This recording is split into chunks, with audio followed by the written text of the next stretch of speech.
been, if you hate the Mets, like some people we know do, you had a great time watching them lose. Doesn't matter what day you tuned in, because they lost 11 times in a row. That's a team for you. And they say, oh, it's because we don't have Soto. One player, you lose 11 games, you can't win one. But anyway, we're going to talk about the NFL draft. We're going to talk about how the Jets are going to pick the wrong player and he's going to get hurt in the first game. And that's it is. Sports Live with Steve and Justin.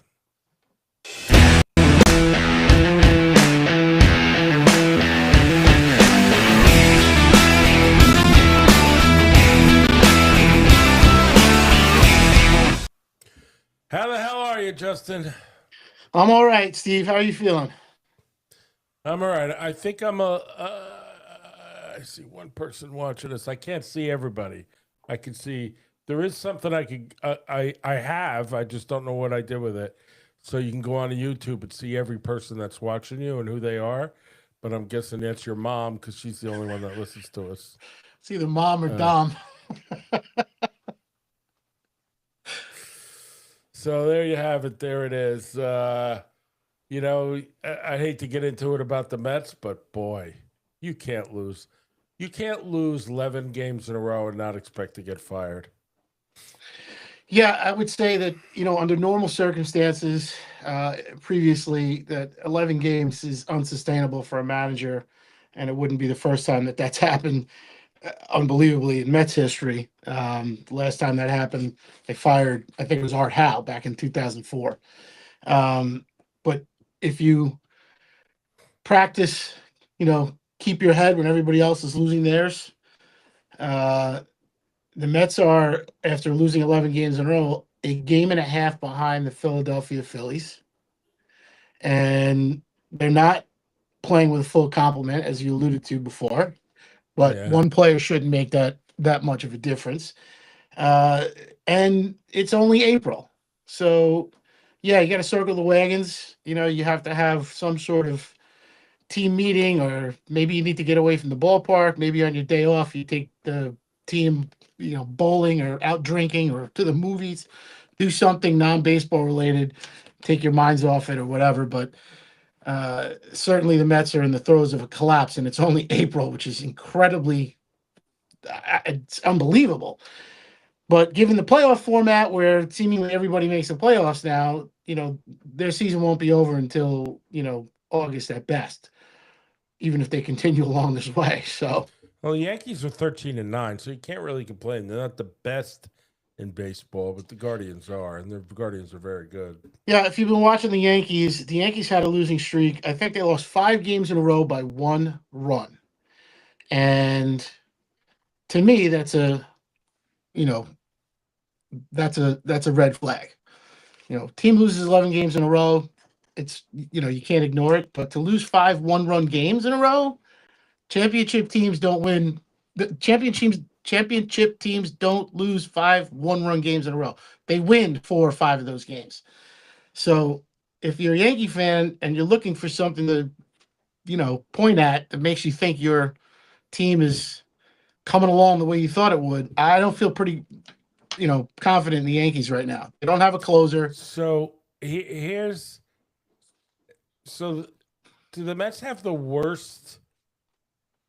No, Royals are 17-15. Astros are 8-15.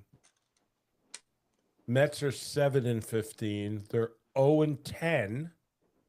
I think they're 0-11, but 0-10. They're 3-6 at home, 4-9 away. They've lost 15 games out of the first 22. Not good. Not good. Not a good start at all. So they're 8 games out of first place in April. 8 games out of first place when they only played 22 games. Not good. Not good. They're the worst in the National League. A .318 winning percentage. You have to look at who they got rid of and who they brought in, and I just don't think that there's equal value on the field right now that there would have been if they re-signed Pete Alonso, kept Jeff McNeil, and had Nimmo in center field. Now, a lot of Met fans disagree. Some on, they could care got- less, They but got Bo Bichette. you can't lose a guy like Pete Alonso and think that your team is, this isn't, that scene in Moneyball. How do we replace Giambi? Pete Alonso had the second most home runs behind Aaron Judge the last 5 years, if my math is correct, or whatever the time frame. He's the most prolific home run hitter in the National League. So, you let that guy just walk, and it's a franchise problem, right? This is a face of the franchise issue. This is systemic with the Mets, going all the way back to guys like Nolan Ryan and Tom Seaver, right? You're constantly you were supposed to right that ship if you're Steve Cohen. You came in talking a big game. We're going to win a championship in 5 years. We're not the same old Mets. It's not going to be as it used to be. Well, it sure looks like it, and it's beyond 5 years. You didn't win a championship. You're heading into a work stoppage, and what do you have to show for it? I think they fumbled here. I really do. And, this year looks like it's going to get away from them early. And when you get rid of clubhouse franchise guys like Pete Alonso, and you follow that with, McNeil and Nimmo, lifelong Mets, it's starting to look like it's the same old Mets. You know what the Mets forgot? Baseball. They forgot about baseball. Baseball. Baseball. Baseball. Baseball. Baseball. Baseball. Baseball. Baseball. Baseball. Baseball. I can't resist that thing. So They certainly forgot, that's for sure. I agree. And everybody else, who cares?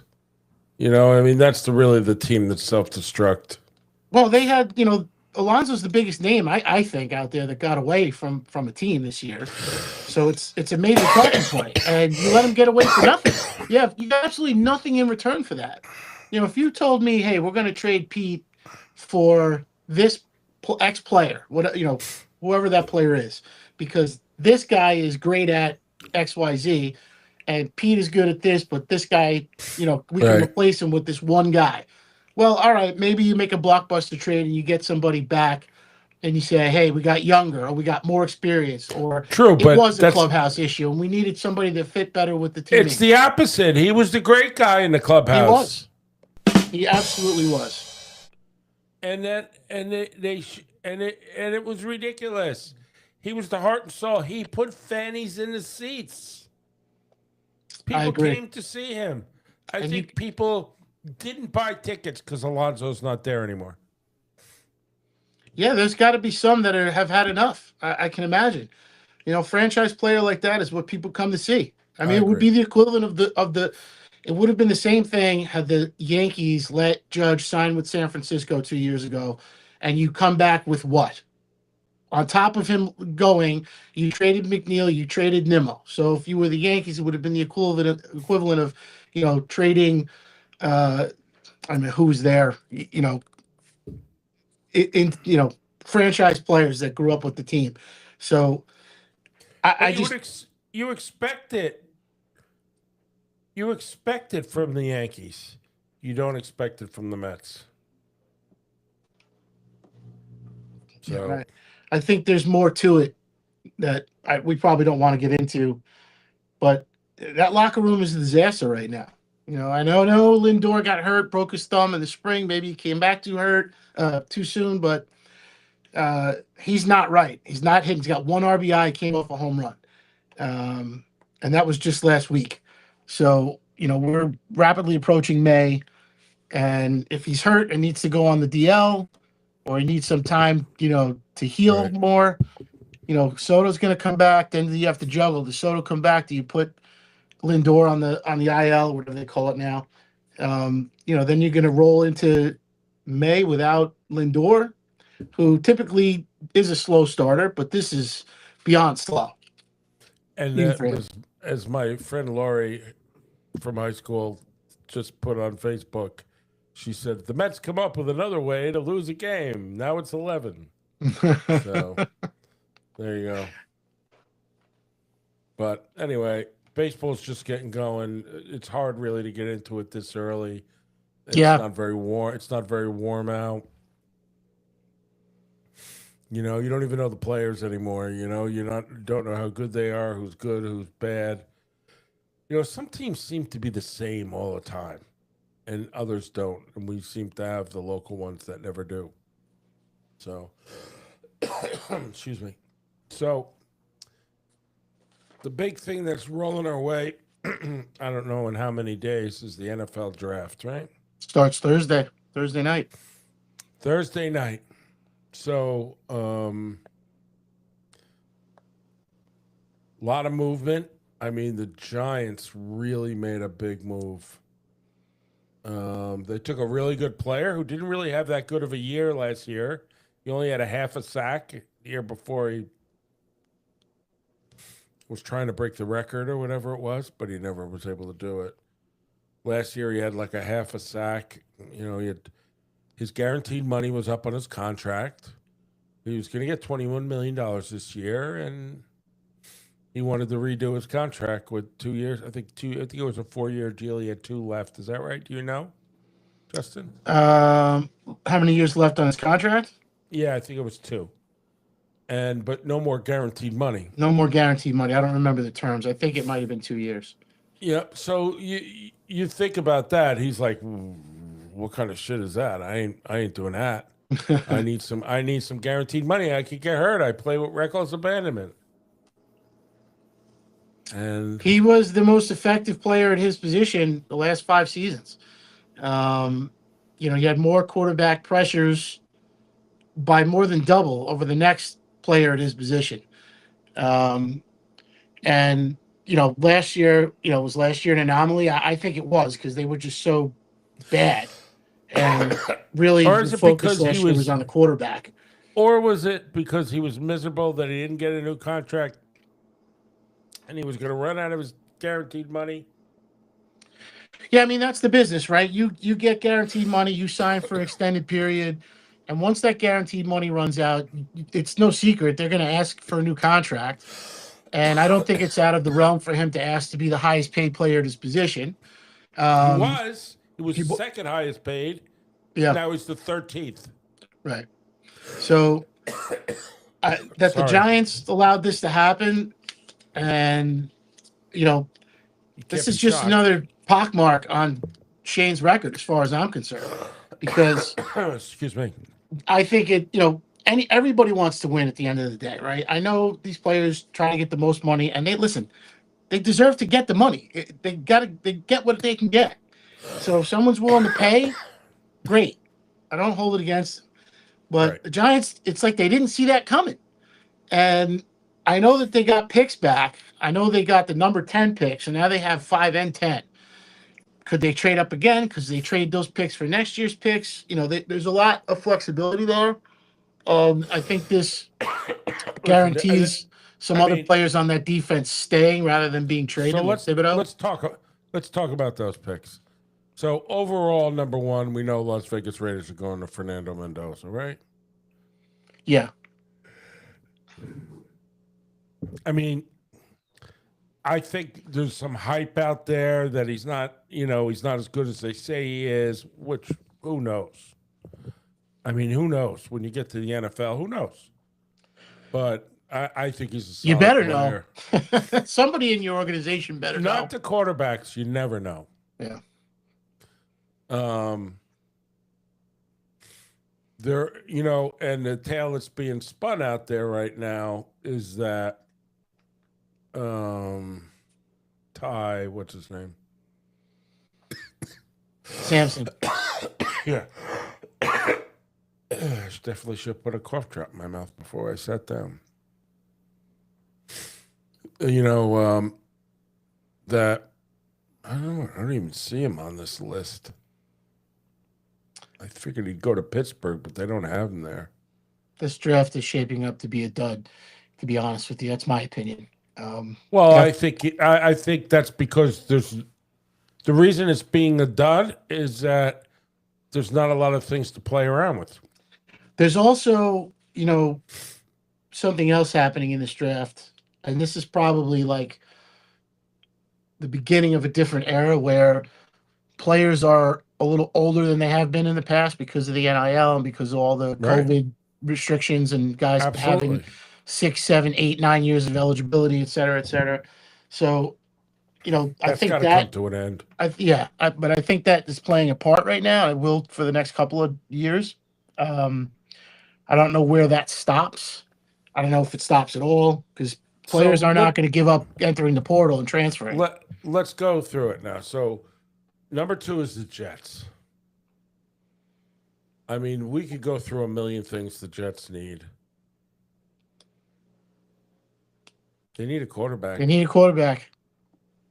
And they But do you can ill afford to take a flyer on a quarterback when they have multiple spots, including edge pass rusher, and there's a few Correct. available in this draft.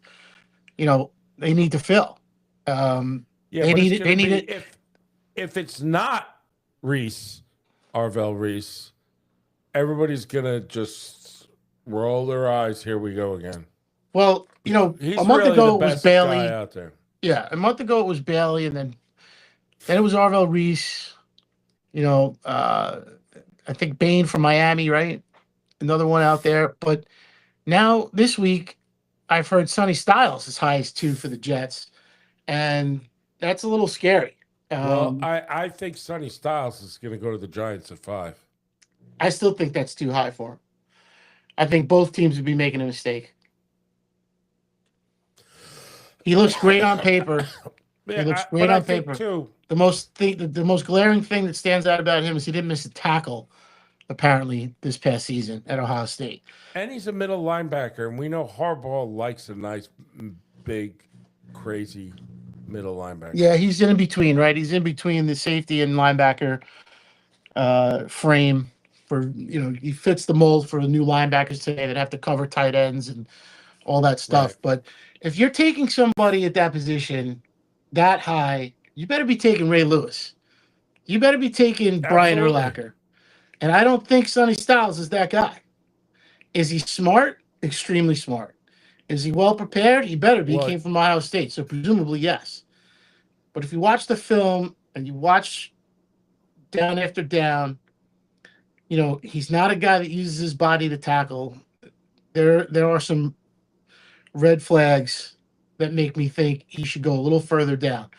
You take him at number 2, he's going to be the captain of your defense. You take him at number 5 and plug him in, I would think, is going to be the captain of your defense. And you just traded away the main cog in your defense. And they need help. You really want to know who I think is the best player at this part of the draft is? And you're going to laugh. I think Jeremiah Love is. I am going to laugh. Well, that says all you need to know about this draft class. Then, if you're ranking if you're ranking a running back number 2 overall, I would say that's a problem. I think the Jets should take Avril Reese, and the Cardinals are probably going to take. They got issues over there. They need an offensive tackle or. Francis Maragua or whatever. If you're one player short and you need to fill 1 or 2 positions and that position is running back, fine, take Jeremiah Love.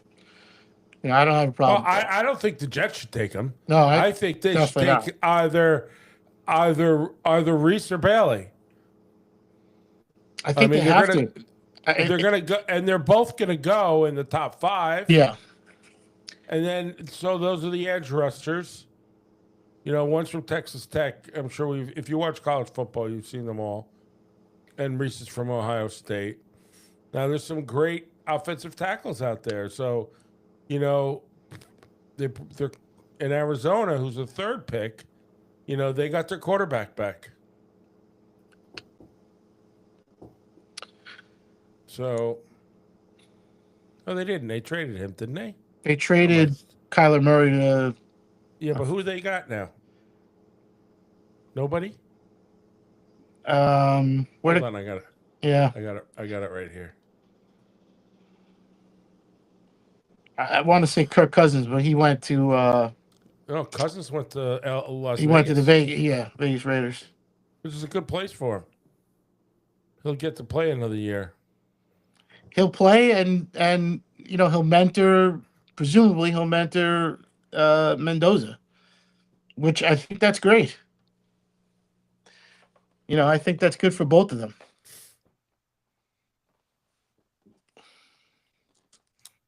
Oh, that's right. They got Gardner Minshew, Jacoby Brissett okay. and Gardner Minshew. One's 33, one's 29.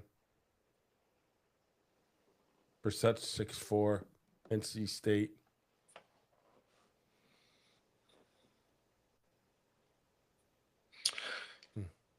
Yeah, I was kind of hoping that he would end up somewhere else, but it is what it is. They have a lot of talent on that offense, and he should have a chance to excel. So, and the only way to do that is with great line. I think they're going to take a tackle. I think they have to build that team and hope that one of these guys rises. They might take Jeremiah Love. They had a lot of issues at running back last year. They would, they had a kind of a carousel going on. So let me tell you, if they did that, that would throw the whole thing into a tailspin.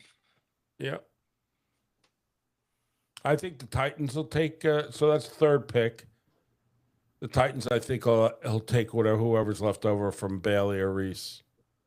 Yeah, they need an edge rusher, and they've got Sala, and they've got. Yeah, I think you're right. So you go to the Giants. You hear that. My friend just texted me. She goes, "I tried to watch you guys. You're just so boring. I can't take it." Fair enough. Tune in next week. Make sure you like and subscribe.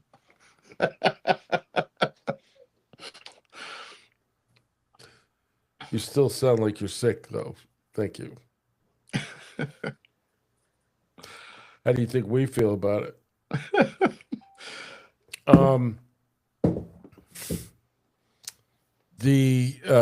So that leaves the Giants at 5. Is it Sonny Styles? You hear Harbaugh's really high on him. Is it Jeremiah Love? I don't think they should take Jeremiah Love, and if they do, I think that's another red flag. But I don't expect Scatterbo to be their main offensive weapon, but in the backfield, the next 3 years. But we don't even know how he can play. It's right.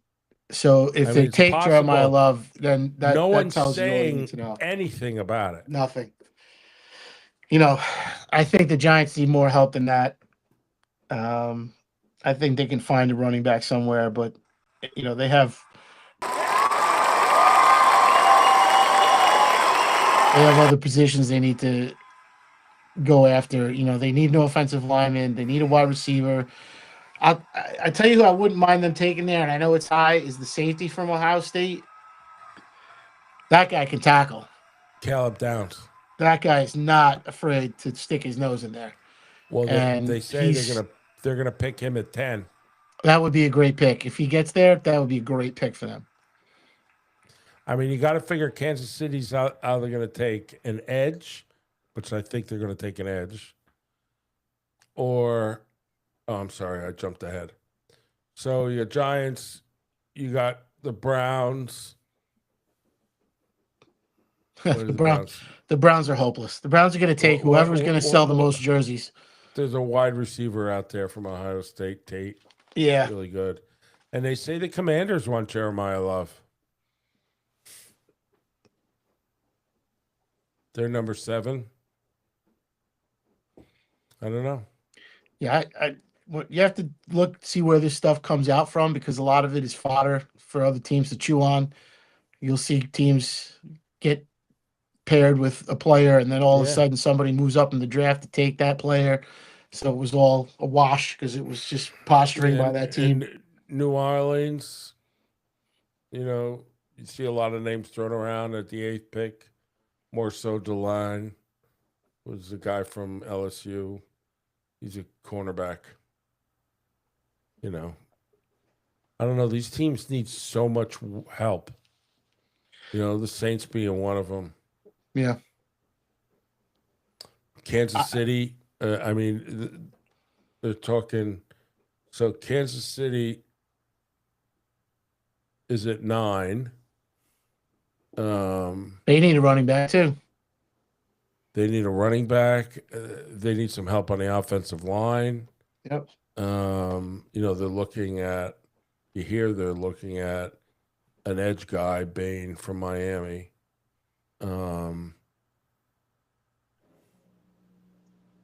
But I don't know. I think they need deep defensive help as well. 2 years ago, they go to the NFC Championship game. This year was a complete wash. They took a complete nosedive after that Chicago game. And, you know, they're looking to rebound. You know, they're going Yeah. to get the quarterback play that they got 2 years ago, or they're going to get, you know, there's a lot there. They need to solidify at least one side of the football before they can move forward. So, you know, to me, it's always about protecting your quarterback and having a run game and then going and getting defensive help. Yeah. So you see, you know, that the Giants may be looking at Caleb Downs for their second pick there in the top 10. If he's there, they have to take him. I don't see who else could be there unless you told me that they got 2 edge rushers, that one at 5 and one at 10, because both fell and they come back from both ends with edge rushers. I don't, you know, they need a wide receiver, but you can't force a square peg in a round hole. You have a talented wide receiver on the roster, and I know they made room with that trade. That was a great trade. But I they think that need, was a great trade. yeah, they need help. They need help. You know, they have 4 or 5 positions that they need to lock in, and one of them being First of all, defensive the trade allows tackle. them to get younger, right? And Yeah, cheaper. sure. And cheaper. And cheaper. Sure. So you're building a team. You don't know what these young guys that you have that you're putting your faith in are gonna have. What are they gonna do? You better have somebody in the building that can tell you whether or not those guys are who they say they are or who you think they are. Because Well, if you don't have talk anybody to about- evaluate the talent, then why are you spending money? well, what about extending I'm talking contracts for about players. Dart and Scamaboo. I mean, I think You know- the book is still out on both those players. absolutely. I'm not saying you got to give up on either one of them, but So at least you know- if you kept your defensive player and he has the other half of that sack next year, and you gave him $40 million, you have nothing to do. You draft a young player and you're wrong. You know, at least you're not bound into the salary cap. for 3 years. They made room, but also, you know, I mean, Dallas still has room, so they're competing against, you know, Dallas for, you know, some of the same players. So yeah, Dallas is looks- looking at a safety or Yeah. somebody. So they got to get, you know, they put themselves in a position to make Dallas make a move. But, you know, again, I'm not a believer in Joe Shane. So Dallas has made some incredible moves, and I know that they've traded away some incredible talent, but for what it's worth, you know, they have money to spend. They have good players coming in. They're going to make another move. It's Jerry, and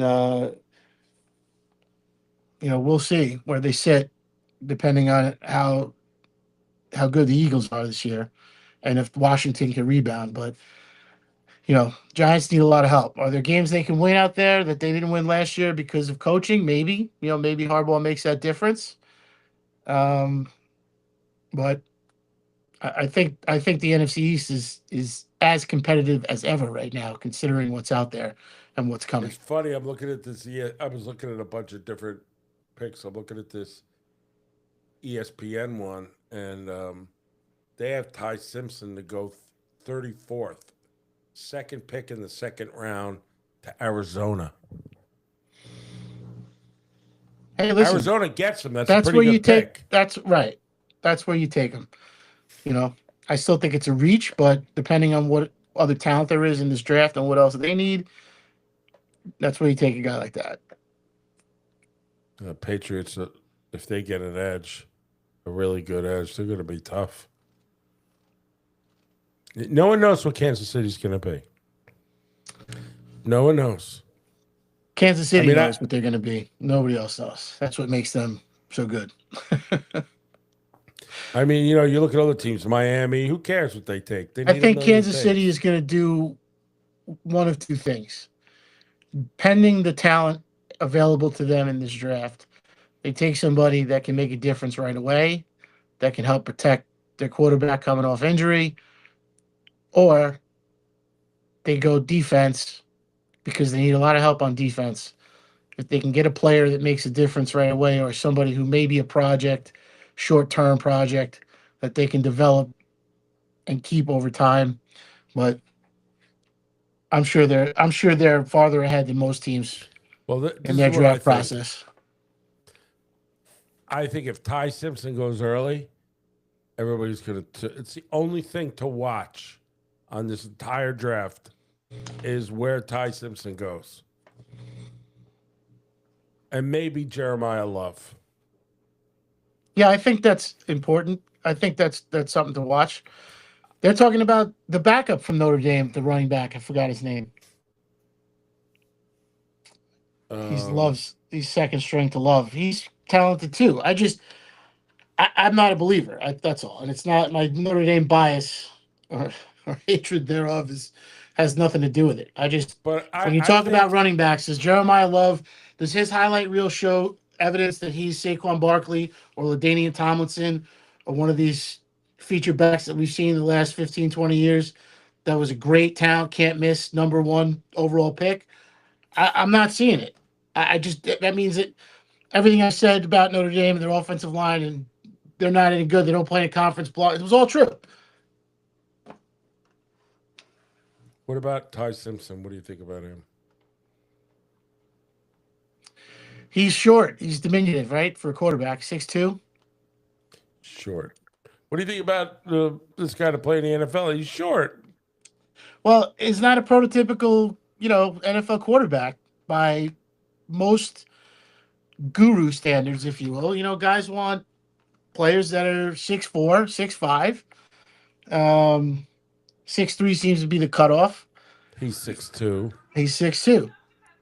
Can he see over the offensive line? Can he make throws over the middle of the field? Most of these guys now, the way they work out and train, they can make those throws to the outside. Can he throw the ball downfield? But can he hit tight ends and backs over the middle? Can he see the middle of the field? That's where you make your money. So, if they see that, he can do that. Okay. So it's funny. for it. What makes him? But the team you mentioned too, who did you mention that had him locked in? Arizona and who else? Pittsburgh. Well, Pittsburgh, we don't know if they have a quarterback yet or not, but presumably those teams have quarterbacks. So I don't know if Rodgers is coming back or not. 2025 stats. He has 3,567 yards, which is 11th. In NCAA for the year? Yeah. He has 28 TDs, which is 12th. Here is interceptions, 16th. QBR, 76, 20th. Yeah. I'm not exactly excited about that. No, let me go see, God's gift, what he has. Fernando Mendoza. I know a lot of people talked about Alabama having concentration issues, and there were a lot of drop passes, and route running was incorrect and all that stuff. But with who? With Alabama, it's just that Ty Simpson there wasn't a lot of talent on that team, or there was, and they let him down. They just dropped the ball a lot. Here's running the correct Fernando routes. Mendoza. He's 6'5", 225. Big. His yards were 35. He was 15th. It's about the same yards as Ty. Don't forget, he's in the Big Ten. TDs. They don't conservative. They don't throw the ball a lot. TDs, 41, number one. It's pretty efficient. And interceptions, 6. Yeah, less than 10. Yeah, 6. Tied Yeah. for 27th. QBR, 90.3. I thought it was higher. First. But that's, that's where you want to be. Still first. That's where you want your first round draft to be. Look, there's no, if the Raiders don't take Mendoza, then nobody should take him. Okay, because you're talking about Tom Brady, the team that needs a quarterback. He's everything that they want on paper. So if the Raiders call, hey, we're looking to trade the number 1 pick, you better put the brakes on, because they're going to want a boatload. And if somebody gives it to them, even if it was the Jets trading up from 2 to 1, if the Raiders are willing to trade that pick, man, you better think twice. Now, You remember does that mean that other teams draft didn't do their day. homework? Yeah. Draft day. I mean, nothing's better at explaining what goes on than draft day. And it all came back around, right? Mhm.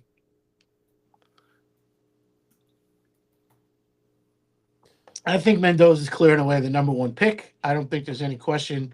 I don't think there should even be a conversation about, you want to talk later if he's a bust and some 3rd or 4th round pick turns out to be the cream of the crop, then we all missed. Okay.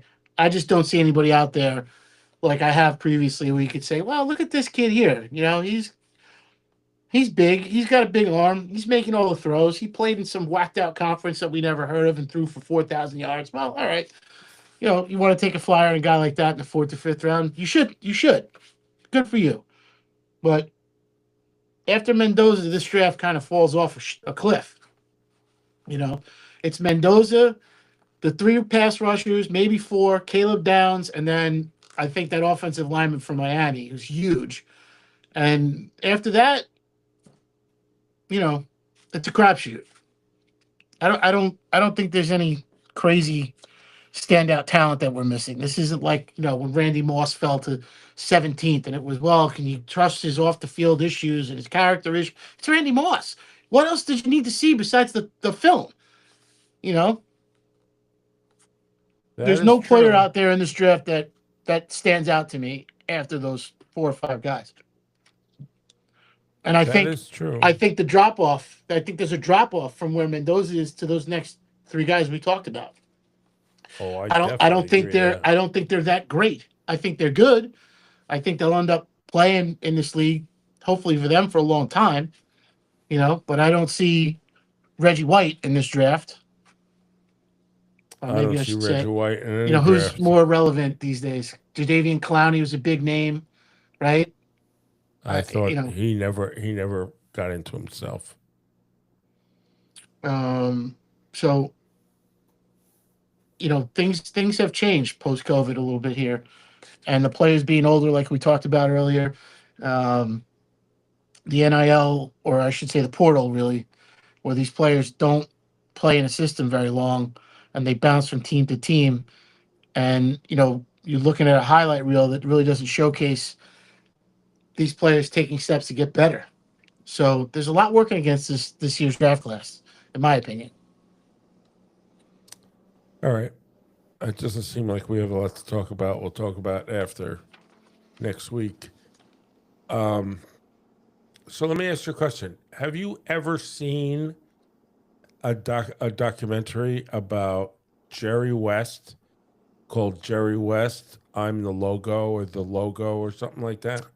I remember I'm the Logo. I saw parts of it. I didn't watch the whole thing. My God, it was magnificent.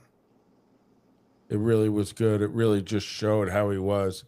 He's like different than I really perceived him. He's like a Larry Bird kind of guy, like regular, comes from, I don't know, North Carolina or South Carolina or something. And and he just his obsession with winning. He had that Larry Bird again. Larry Bird Michael Jordan kind of way about him, where winning was just so important.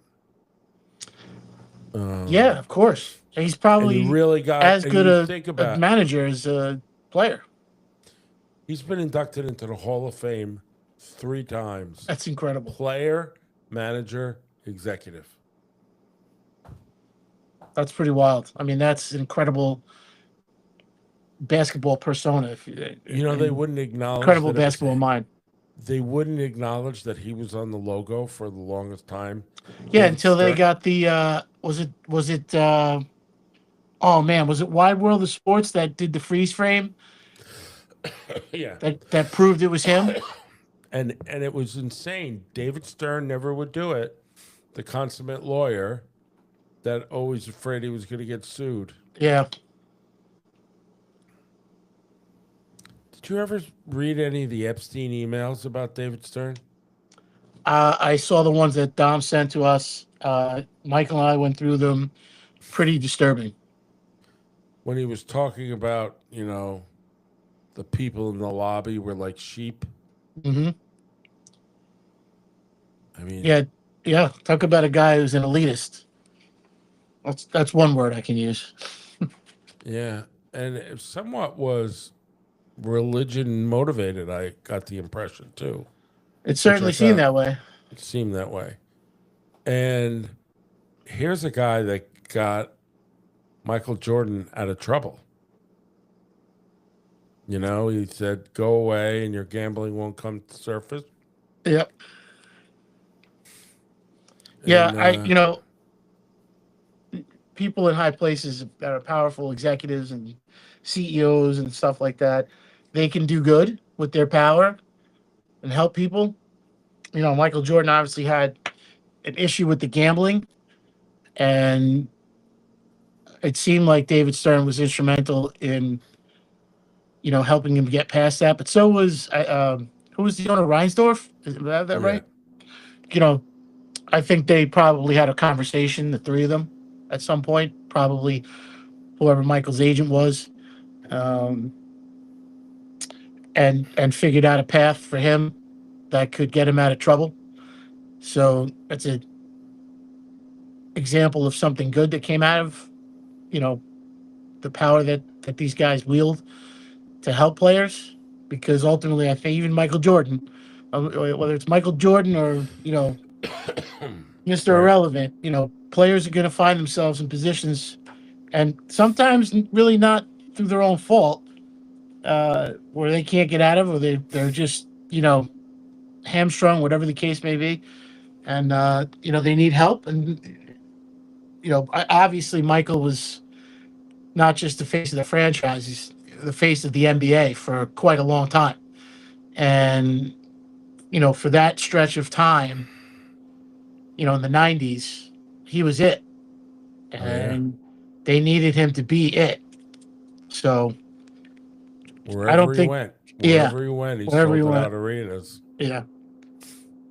And to his credit, here we are 30 years later, well, 25, 26, 27 years later, post Michael's last championship, and he wins the first 3 races of the NASCAR, right? This year. So Amazing. just an incredible legacy for him to not only have won all those games, NBA championships, scoring titles, defensive player of the year, MVP, etc., but to win even one race, let alone 3 in a row, in any NASCAR season, I think that's incredible. It just goes to show what kind of effort he puts into anything he does. So here we are looking at, Jerry West, who didn't care about anything but winning, had an amazing ability to pick players. He would see the players, which was the best ones. I mean, he won, I don't know how many championship as, maybe he won 1 as a player because he played the Celtics, and that team was ridiculous back then. But later on, and he had a ridiculous team too, but for some reason, they couldn't beat the Celtics. Except Yeah, for it's one weird, time. right? You would, And then, yeah. well, the Celtics had I mean, they were amazing. Right. They had Bill Russell. I mean, they had a great team. And then, as players, he was able to put as a administrator, manager, or whatever. He was able to put people together.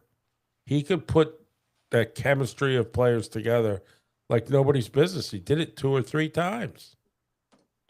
And he got like a rough deal, like he couldn't do it anymore, and the Yeah. Lakers wouldn't take him back. And you had that whole Jerry Buss thing going on at the same time. I mean, it was interesting. If you ever seen the Winning Time, which is the docudrama about the Lakers on HBO Showtime? Max. Oh, Yeah. HBO Max. If you hadn't seen it, you absolutely have to see it. It's hysterical. It's funny as well as great because Yeah. Bus was, the opening scene is him waking up in the Playboy Club. You know what I mean? And he goes, "You know where I'm going?" And it's all soliloquy the whole time. "You know where I'm going right now? I'm gonna buy a basketball teams." He goes, he goes, "If you really want to believe in God, I believe in God for 2 reasons." He goes, what were the 2? I just slipped out of my head, but one of them was basketball. So, I mean, it was funny.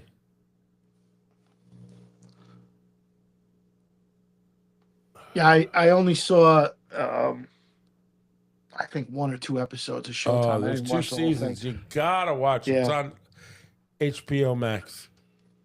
You gotta watch it. It's so good about the time, and my favorite is when Nike went to Magic and said, we want you to wear our shoes. Yeah. We're going to give you this money, but, and I forget how much it was, millions. He's like, but if you want to take stock instead, we'll give you more than that in stock. And he said, "No way, I want cash." I want cash. Meanwhile, the stock today would have been worth $8 billion. Wow. So that's the way it is when you get in on the ground floor, right? So that was That's a an really incredible. good. That's a staggering amount of money. I mean, that's incredible. Yeah, that's what he's saying now. And he's not poor by any imagination. No. But, they talk a lot about LeBron. I don't know why people don't like LeBron. Is it the showmanship kind of way? When you watch Jerry West, he wins, he celebrates that night. Next day, he's thinking about the next season. That's what winners do. Belichick was criticized for that, Oh my God, he for always not did. enjoying the Super Bowl. He's like, we're 2 weeks behind everybody else. I got to get to work tomorrow. That's incredible. Belichick too. Jerry West was like that. We know Tom Brady was like that. Yeah. Yeah. Tom Brady spent a long time learning and winning and being about that thing. And that's really what made him. I don't care about it. And his work ethic and his health. I think their passion for winning is driven by their work ethic. They're people that understand the time they're putting in is dedicated towards something that no one else can attain, and then it becomes something that not that they feel entitled to it, but that they just want it more than anybody else. And maybe they feel like they deserve it, but they know that they're the first one in the gym, they're the last guy to leave practice. They're never late for a meeting. They're constantly on top of all those things, encouraging teammates and players. It's more than being a gym rat, right? Oh, yeah. When they're in the gym, they're really working it, figuring it out. You think, so where does he go? They're not just going through the motions. So where does Jerry West go? He goes to Golden State. Or he went to the Timberwolves, won them a championship. Where does he go next? He goes to Golden State. Look at the players he drafted there. Yep. I have the Masterclass app. I don't know if you've ever seen it, but it's all these great guys and girls and great people that are successful and they teach you about it, whether it's Martin Scorsese, whether it's a chef, whether it's a poker player. They have Steph Curry teach you about basketball. Well, let me show you how I learned to dribble. And you watch this guy practice with a basketball, and you say to yourself, is that the same sport we played in high school? Because I never seen anybody do that before. I've never seen that before. And the way he taught himself to dribble and play, and it's just magical to watch. The way he learned to pass the ball. You know, you get that from Magic, the Magic, you know. And It transcends the generation. And Jerry West told a great story in his documentary, and he died soon afterwards, I think before it went out.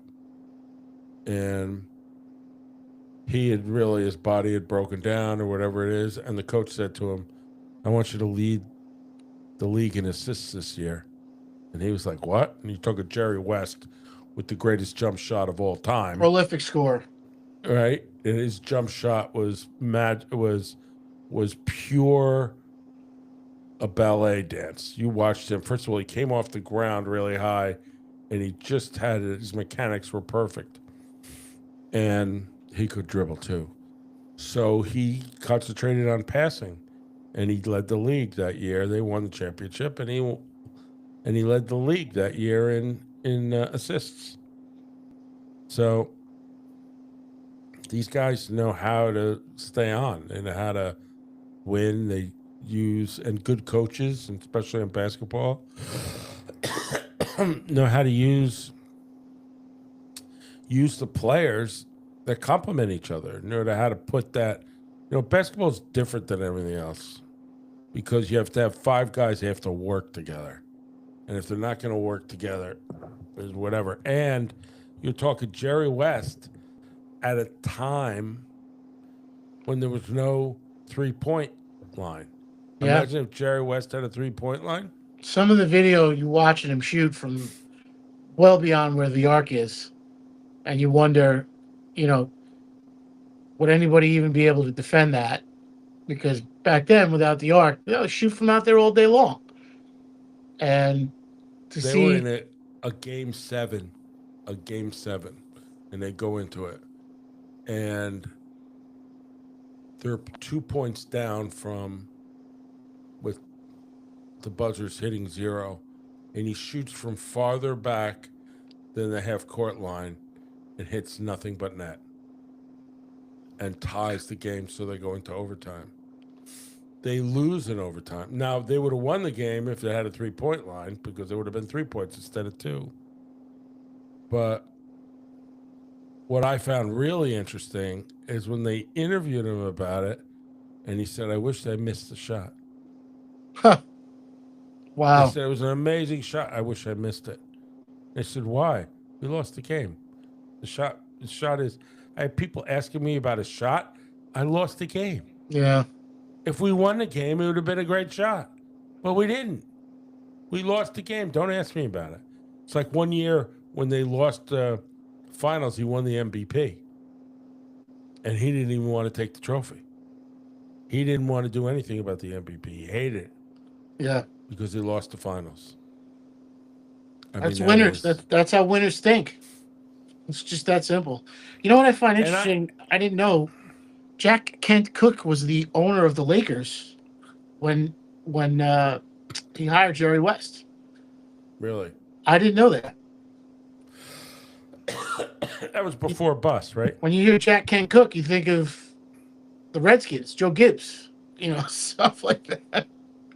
That's incredible. Yeah, it was before Boss. So when he buys the team, you know, he has, when Bus goes in there to buy the team, he doesn't really have any cash. He has some buildings that he owns, Chrysler Building, $67 million in change. That's what he paid for it. And he's like, I have 33 million in buildings. You can have them. And they take it in exchange. And when he come, oh, I'll get the other money. He walks out of the building. He looks at the camera and he says, I don't have the money. I don't even know where I'm going to get it, but I'm going to get it. And he ends up getting it. Goes to his ex-wife, goes to all these people. ends up getting the money. Meanwhile, his business partner, you pretty much can take him to the hospital.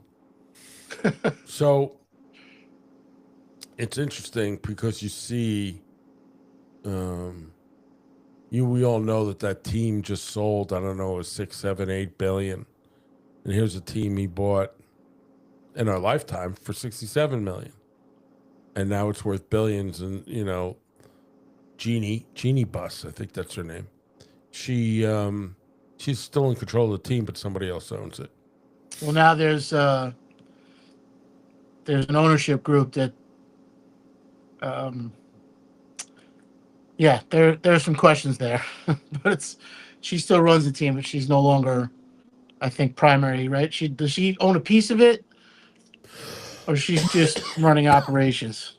I have no idea. Yeah, there was a story about that.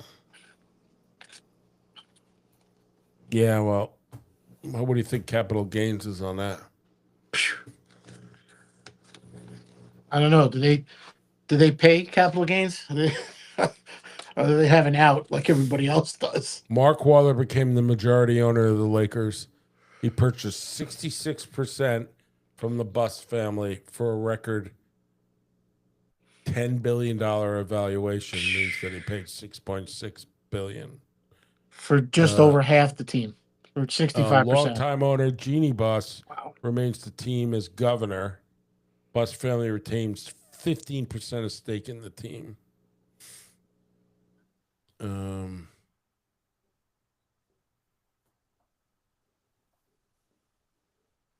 This marks a significant 46 years of majority control of the Buss family. The highest valuation of any United States sports franchise.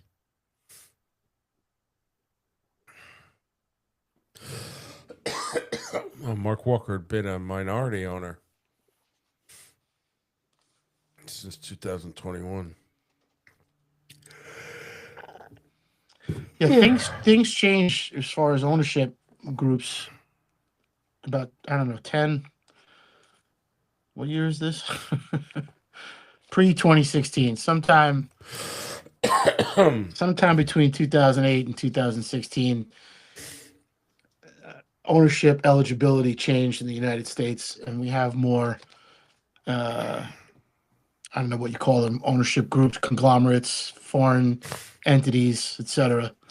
Have their hands on American franchises. Here's the 4 richest basketball players. Michael Jordan, 3.2 plus billion.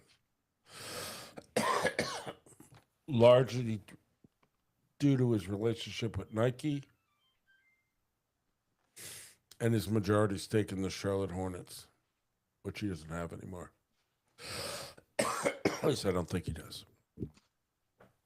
Magic Johnson, 1.2 billion plus wealth through diverse business investments, including Starbucks, movie theaters, and minor stakes in pro sports teams.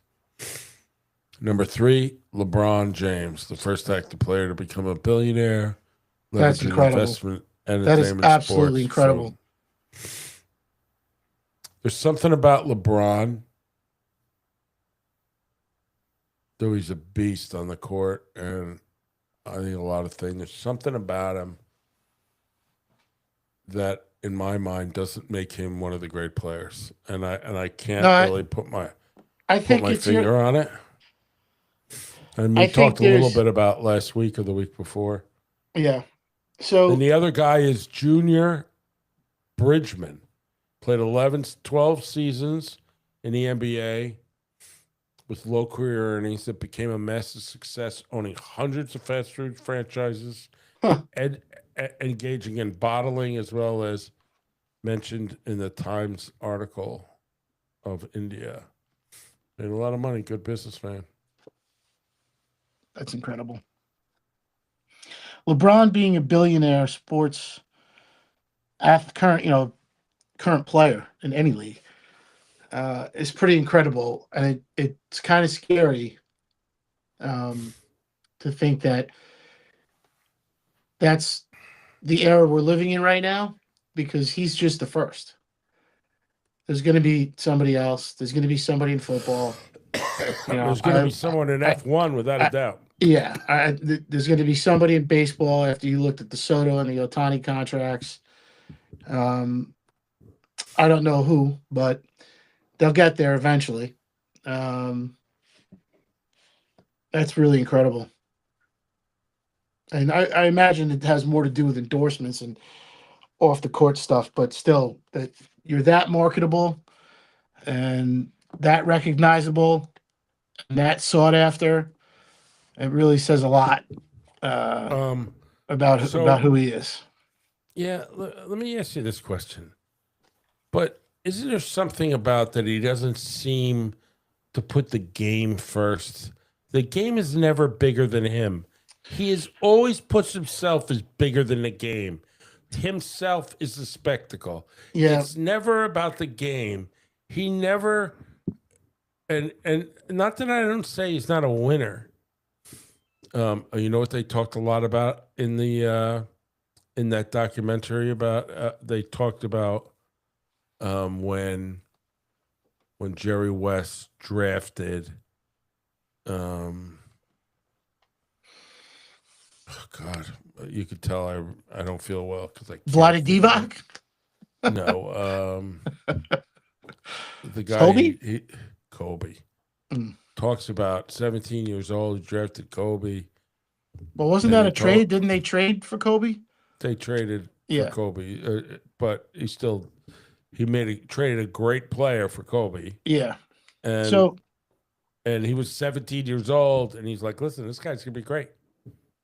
And Kobe and Shaq, how he settled that was really interesting too, because Shaq and him were fighting whatever, and then he brokered a deal and said, Shaq, you take the first 3 quarters. Kobe, fourth Kobe will quarter's finish. all you. Yeah. So I would put LeBron behind Kobe, and I would too. I could argue that Kobe's not in the top 10, but wherever Kobe is, LeBron is behind him, and LeBron is not in the top 10. And I know I'll get a lot of flack for that, but I referenced something that Mike Francesa once said, and this was before Tim Duncan's career is over. He mentioned 5 players, and I'm not going to remember all of them, so I won't even try. But those 5 players are like 4, 5, 6, 7, 8, somewhere in the top 10. And wherever they are, they're just ahead of Kobe, and they're just behind, Michael and Oscar or whatever. And Oscar, to me, those 5 players, now Tim Duncan is ahead of them. Whether or not that knocks those 5 players completely out of the top 10, I wouldn't say it does, but LeBron's not past them. The thing about LeBron, I think that you're referencing is, his rookie year, or it was his rookie year when he took Cleveland to the finals, right? Right. And he scored, I think, the last 20-something points of that game in the fourth quarter and dragged Cleveland to the finals. And you thought to yourself at that moment, holy crap, look at what this 19-year-old kid just did. And you think, what else could he possibly do going forward? And you expected him to win a championship. You expected him to, become the best player. You expected him to have this insane championship after championship type career. And when he got traded, or when he left, when he signed with Miami, he went to Pat Riley, you're thinking, as absurd as it was when he was on stage with Dwayne Wade, we're not going to win 5, 6, 7, we're going to win, how many championships? They probably should have. They definitely could have, but they didn't. And they kind of fell short. And he needed help to get there. So, yeah, he didn't have just Dwayne Wade. He also had Boss. Right. Boss was there too. And Boss is a great player. And I think Kevin Love was on that team, wasn't he? Yeah, I think so. So, or maybe, but point being that, I always said, Kobe needed Fisher and Paul Gasol as much as he needed, Robert Horry and Shaquille O'Neal. So, those guys help complete those teams. But LeBron had a full complement there. It was Ray Allen, right? Ray Allen hit that 3-pointer. He needed every single one of those guys to get to where he was. Whereas prior to that, Kobe, Michael, etc., were much bigger parts of the solution to winning a championship for those teams. And I think that's what puts him behind these guys in our minds. Michael was a killer. Michael was an assassin. Michael would go to the basket with the intent to score every time. It wasn't about drawing a foul. It wasn't about making the other team. He wanted to score, and he did everything he could to put the ball in the basket. And if he got fouled, great. He's going to sink that free throw. And if he didn't get the foul, he was going to give a dirty look to the referee and make sure he got that foul the next time. He never did anything out of the ordinary to try and draw a foul. He just attacked the basket like a complete and total assassin. Kobe was it also somebody who attacks the basket. I thought perhaps if I had to knock him, I would say it looked like he was always trying to draw a foul. There were times when he would throw up shots and flail his arms and do things that were, unworthy of being the best player of all time. But again, a killer. Whereas LeBron, I just never, other than that first year when it was just get to the basket and score, and dragged him to the finals, I never saw that again from him. I really didn't. Maybe you'd see flashes here and there. Maybe you'd see, but he was not the same player in the fourth quarter that these other guys were. He just wasn't. So I think that's what your eyeball test is telling you. He's not Michael. He's not Kobe. He's not Tim Duncan. Even though they beat Tim Duncan in the finals, but those are one of those things you wish you had back. The Spurs should have won that. So here's Bill Russell. It's hard comparing basketball players from different eras. Absolutely. But 1, 2, 3, played 13 years. 1, 2, 3, 4, 5, 6, 7, 8, 9, 10, 11 championships out of 13 years. I would take Tim Duncan and Bill Russell and let you take the next 5 picks. And I'll beat you every time. I'm a big Tim Duncan guy, so I mean, I don't even know what to say about that. I mean, the guy was just and you know what? Who did he play? So he won how many MVPs? 1, 2, 3, 4, 5 MVPs. Bill Russell? And let's not forget that the other big guy in the league was is Wilt the greatest Chamberlain. athlete of all time.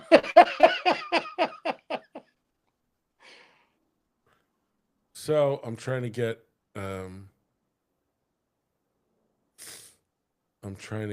his team from that year. Yeah, I think their conversations about one another, their conversations with each other, give you an insight that you can't get from a sports writer or somebody else that wasn't right there on the court. And 2 of the greatest of all time. I mean, let's just pick a year. Let's pick towards the end, 67. It's one thing with like 50-something rule changes at one point that were because of Wilt Chamberlain. And they weren't to benefit him. They were to slow his game down because he was so dominant. But Russell always had his number. Yeah, well, and one thing that sticks in my mind about Bill Russell is when he said, hustle on defense, rest on offense. And I think that was probably the greatest advice I'd ever heard from a player that a coach should use when leading, a basketball team. If you hustle back on defense every time, Duke has that thing where they run back and touch the floor, so it's bred into their makeup, their DNA, their basketball DNA. Those are words to live by if you're a basketball player, basketball coach, because especially today, look at who is successful, right? Guys that play a little bit of defense, because everybody can score now. But guys that play a little bit of defense are just that much more talented. Their teams win more. Well, in '68, when they won, he also played with John Havlicek, which was a scoring guard. He was just a great player. Yeah. Um, I would say you'd have to look at the complement of players between and he played with Sam the two Jones, teams. who later coached the Lakers, and Sam Jones was a great player, and Jerry West hated him. He goes, how can I play for this guy? I can't play with this guy. Yeah, I mean, it's hard to find players that complement one another. 5 guys have to share the ball, right? And one guy has to facilitate the other 4, presumably. So you had those Laker teams with Wilt, and then you had the Knick teams, Frazier, DeBusschere, the senator, what's his name? Bill Bradley. Bill Bradley from Princeton. And you had Clyde Frazier. Incredible team. And the second time they won, they brought in Earl of Pearl Monroe from Washington. He was with the Bullets, and he came over. I mean, those were amazing teams. Willis Reed was nowhere near Bill Russell, he's a Hall of Famer, but Bill Russell in class Chamberlain. by himself, really. Yeah, absolutely. Well, I think we can end it there for this week. Next week we'll have draft hangover, and we'll go through how stupid every team was and how they should have hired us to do it all. Because we'll have our hindsight, which is severely 2020. I have it on good authority that we're well ahead of most of the guys in those rooms. Yeah. Who would have figured? And that's without all the millions and millions of dollars worth of information and equipment that they have in front of them. Maybe we could have one of your guys next week. Yeah, we'll work on that for sure. All right. We droned on because I'm sick. I just drone on about all kinds of crap. So thank you, everybody. Where's my mouse? I will see you on the Twitter.